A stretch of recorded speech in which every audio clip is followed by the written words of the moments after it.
व्यवस्था के जानने वालों से कि जब तक मनुष्य जीवित रहता है तब तक उस पर व्यवस्था की प्रभुता रहती है। जब तक मनुष्य जीवित रहता है तब तक ही व्यवस्था की उस पर प्रभुता है। दूसरी आयत, क्योंकि विवाहिता स्त्री व्यवस्था के अनुसार अपने पति के जीते जी उससे बंधी है, परंतु यदि पति मर जाए तो वह पति की व्यवस्था से छूट गई। आगे, इसलिए यदि पति के जीते जी वह किसी दूसरे पुरुष की हो जाए तो व्यभिचारिणी कहलाएगी, परंतु यदि पति मर जाए तो वह उस व्यवस्था से छूट गई।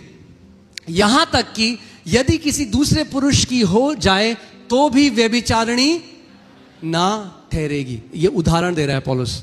ओके, व्यवस्था के बारे में सिखाना चाह रहा है। चौथी, वैसे ही मेरे भाइयों, तुम भी मसीह की देह के द्वारा व्यवस्था के लिए मरे हुए बन गए हो।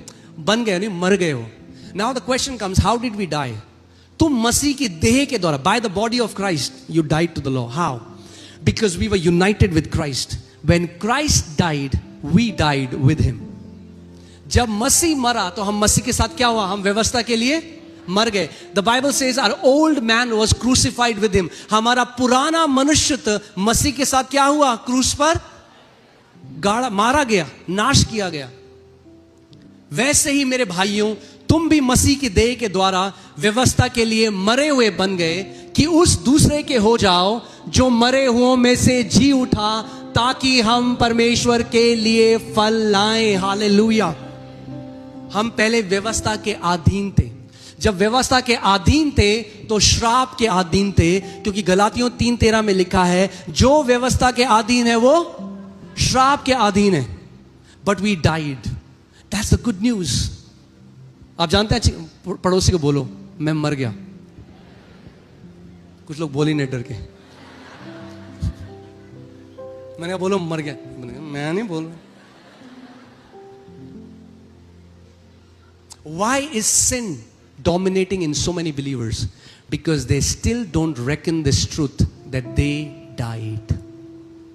When they died, their addiction died. एक व्यक्ति है 20 सिगरेट पीता था एक दिन में, 60 सिगरेट पीता था एक दिन में। अब जब मर गया तो पिएगा 60 सिगरेट?